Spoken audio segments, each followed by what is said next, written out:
अब अगला क्वेश्चन है हमारा कि पादप में जल और खनिज लवण का वहन कैसे होता है। ठीक, तो पादप में जल तथा खनिज पदार्थों का परिवहन जाइलम द्वारा होता है। इससे पिछले वाले क्वेश्चन में भी हमने समझा था।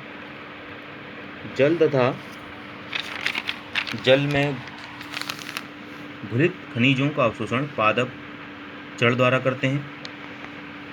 जाइलम की वाहिनिकाएं एवं वाहिकाएं जल संवहन का कार्य करती हैं। आप जो जाइलम में जो हैं वाहिनिकाएं और वाहिकाएं पाई जाती हैं, ठीक है, जो जल के संवहन को, जल को ले जाने का कार्य करती हैं। जड़ द्वारा अवशोषित जल के पत्तियों तक पहुंचने की क्रिया रसारोहण कहलाती है। अब इसको ध्यान समझेंगे कि जड़ द्वारा अवशोषित जल के पत्तियों तक पहुंचने की क्रिया रसारोहण कहलाती है।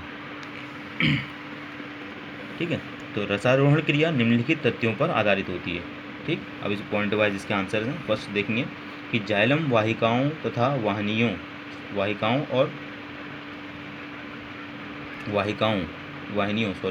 में जल के अटूट स्तंभ होते हैं। ठीक, ये पहला पॉइंट है। दूसरा, जल अणुओं के मध्य लगभग 350 वायुमंडलीय दाब के बराबर का ससंजन बल होता है। ठीक है। थर्ड पॉइंट, वाष्पोत्सर्जन के कारण जल स्तंभ में वाष्पोत्सर्जनाकर्षण बल उत्पन्न होता है। अब उपयुक्त कारणों से जल स्तंभ 300 से 400 फुट की ऊंचाई तक सुगमता से पहुंच जाता है।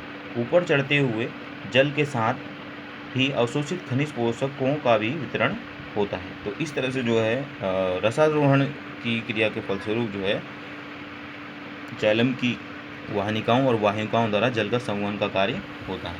ठीक है। अगला क्वेश्चन है, पादप में भोजन का स्थानांतरण कैसे होता है। यानी पौधों में जो बना हुआ भोजन है पत्तियों में, वो कैसे स्थानांतरित होता है। ठीक, पत्तियों में प्रकाश संश्लेषण के फलस्वरूप बने भोज्य पदार्थों का पौधे के विभिन्न भागों में वितरण फ्लोएम द्वारा होता है। आप समझ जानते हैं सभी। तो पौधों में भोज्य पदार्थों का स्थानांतरण घुलनशील अवस्था में होता है। अर्नेस्ट मुंच, जिन्होंने जो है ये परिकल्पना दी थी कि कैसे जो है भोजन का स्थानांतरण होता है करके। ठीक है, ये वैज्ञानिक थे। अर्नेस्ट मुंच के अनुसार भोज्य पदार्थों का परिवहन पत्तियों तथा जड़ों की कोशिकाओं में भिन्न परासरणी दाब के कारण होता है, क्योंकि वहाँ पर परासरणी दाब अलग होगा, पत्तियों में अलग और जड़ों में अलग। पत्तियों की कोशिकाओं में निरंतर प्रकाश संश्लेषण के कारण परासरणी दाब अधिक बना रहता है, और जड़ की फ्लोएम कोशिकाओं द्वारा परासरणी दाब भोज्य पदार्थों के निरंतर खर्च होते रहने अथवा अघुलनशील पदार्थों के रूप में संचित होते रहने के कारण कम बना रहता है। तो इस कारण भोजन चालनी नलिकाओं द्वारा उच्च परासरण दाब वाली मीजोफिल कोशिकाओं, पौधों की पत्तियों से लेकर जो प्लांट की सेल्स होती हैं पाई जाती हैं कोशिकाएं, मीजोफिल कोशिकाओं से जड़ की ओर निरंतर बहता रहता है। तो इस तरह से जो है भिन्न परासरणी दाब के कारण फ्लोएम के सहायता से जो है भोजन का स्थानांतरण होता है। ठीक है। अब नेक्स्ट क्वेश्चन है, वृक्काणु नेफ्रॉन की रचना तथा क्रियाविधि का वर्णन कीजिए।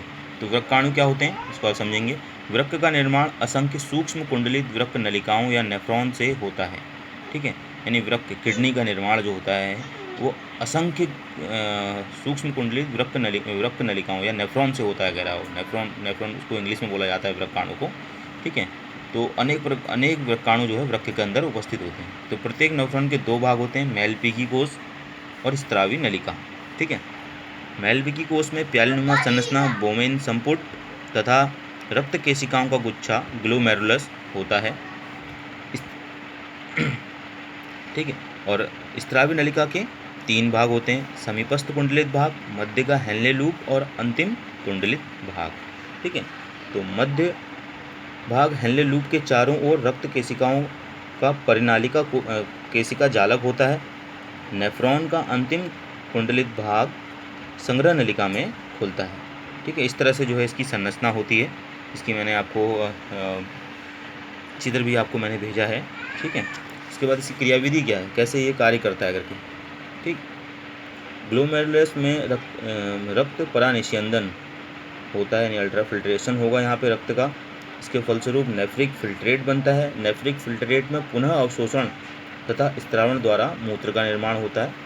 मूत्र द्वारा उत्सर्जी पदार्थों का निष्कासन होता है। तो इस तरह से जो है ये कार्य करता है। तो इस तरह से हमने इसकी क्रियाविधि और संरचना यानी कि रचना दोनों ही जानी वृक्काणु की। ठीक।